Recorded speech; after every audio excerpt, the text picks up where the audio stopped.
Hello guys, hello Scorpio, welcome dito sa aking channel. Kapalaran 888, welcome. Alamin natin kung anong messages, vibration, gabay, energy para sa lahat. This is general reading, so pwede kang makaresonate. Connect your intuition sa mga cards na lumalabas dito sa ating mga videos, okay? Number 10, sacral chakra. Dito sa affirmation na to, sinasabi dito na, I feel comfortable in my own body and I'm sensitive to other people's feelings. So, yung sacral chakra mo is number 10. There's an understanding na posibleng alam mo na. Diba? Parang naiintindihan mo na you are unique. Diba? So, wala kang sa linggong ito, wala kang insecurity. Parang ano man ang nangyayari sa paligid mo, komportable ka. Diba? Yung parang halimbawa, yung mga kausap mo, mga kasama mo sa trabaho, sa kapitbahay, bago silang reband, bagong facial, bagong rhinoplasty, diba? Pero ikaw, komportable ka sa kung ano man ang meron ka sa ngayon. Your own body, your surroundings, your job, your family, and you are sensitive sa kung ano yung mga nararamdaman ng mga tao sa paligid mo. Okay. Tingnan natin yung second card or second deck natin. Pasensya na guys, ang daming alikabok. Kung maalam, maybe because of the candles. Okay, next card natin is number 4. Number 4 is courtship. So, merong Scorpio ditong babae or lalaki ka man. So, you are on the process ng courtship, engagement, wedding, parang ganun. So, may naghahanda.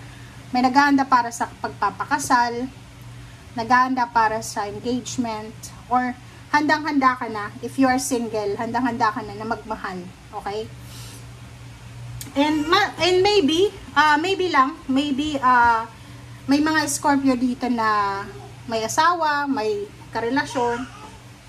Pero meron kayong mga sa paligid nyo, may mga taong nagkakagusto sa inyo. Parang ganun kayo confident sa sarili nyo kasi alam nyo na yung komportable kayo eh, 'di ba? Wow. Sobrang deep ng energy na to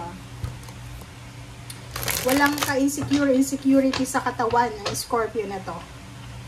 Tanggap niya kung ano siya, tanggap niya kung anong meron siya. Ang ganda. Okay.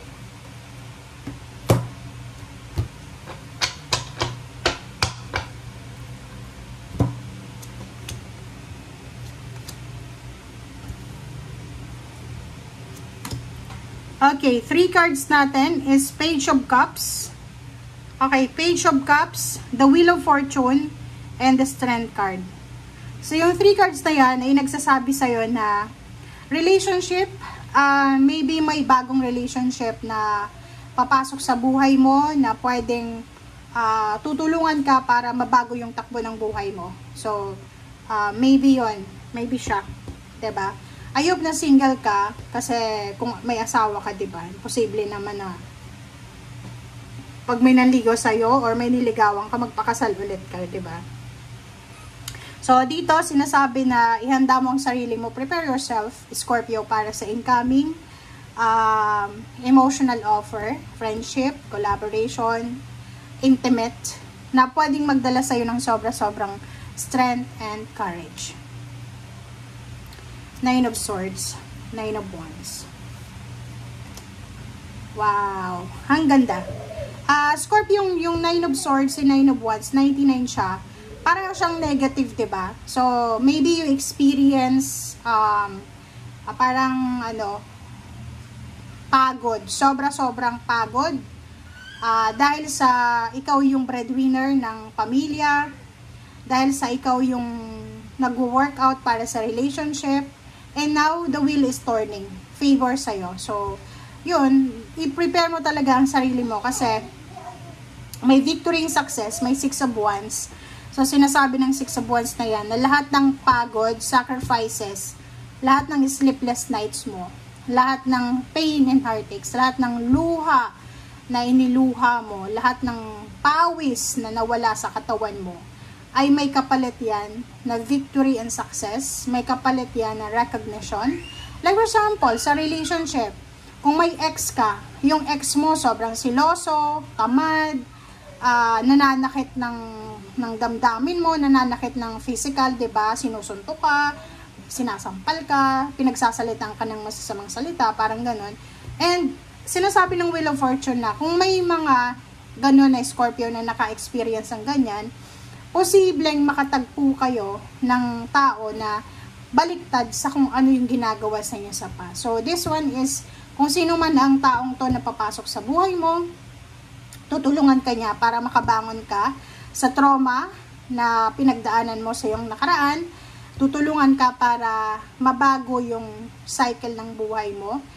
May kakampi ka na, 'di ba? And yun, you will be victorious. So, wag kang mawala ng pag-asa, lalo na sa kung may asawa ka ngayon, ka-live-in partner na sobrang tamad or sobrang silosa.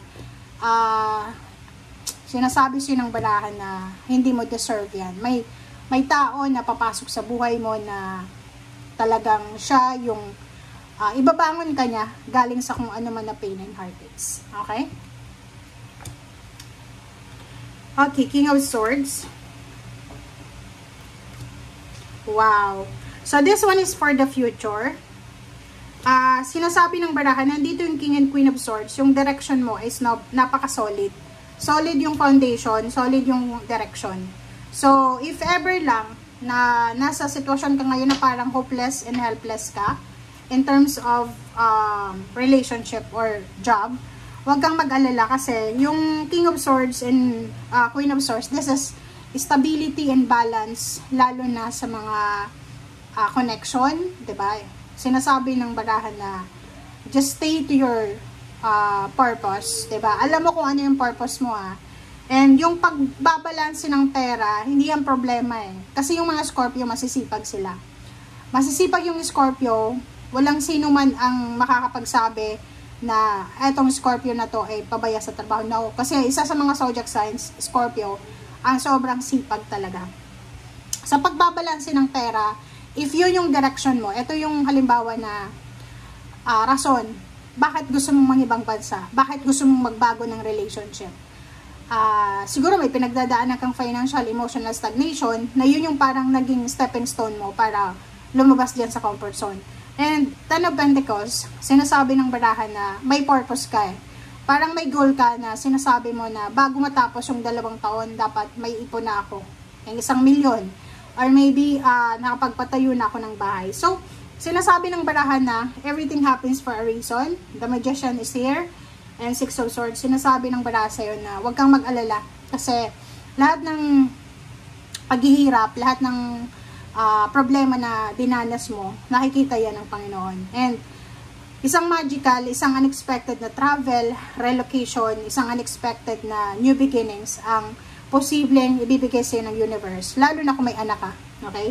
Kung may anak ka, single mother, single father, sinasabi ng barahan na may second chance na paparating sa buhay mo. And this second chance na to ay pwedeng magdala to sa'yo ng sobra-sobrang freedom. Freedom, happiness, and victory.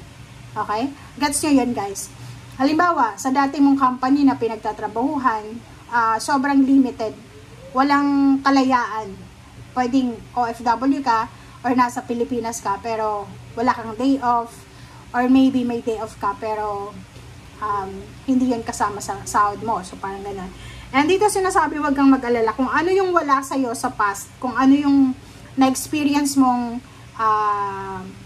stagnation sa nakaraan.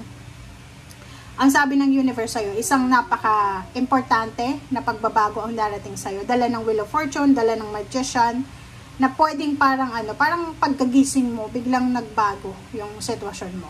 'Di ba? And kailangan natin maniwala sa milagro. Maniwala tayo sa milagro, guys, kasi 'di ba? So, halimbawa, yung nangyari sa 'di ba, sa sumabog na eroplano, 'di ba? So, kung isa lang yung nakaligtas, Same yun sa energy mo na kung maniniwala ka sa milagro, lahat ng pinagdaanan mo, may erase yun.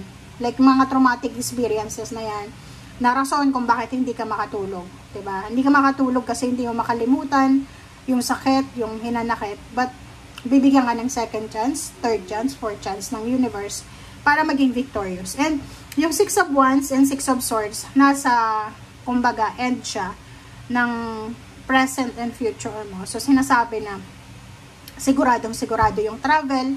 And isa sa mga paraan para kumita ka ng malaki, isa sa mga paraan para maitaguyod mo kung ano yung kailangan itaguyod sa buhay mo is maglakbay ka, umalis ka sa lugar kung saan ka stagnant, kung saan ka napapagod, kung saan ka nagkakaroon ng mga emotional or financial stress. Okay, thank you guys. Bye!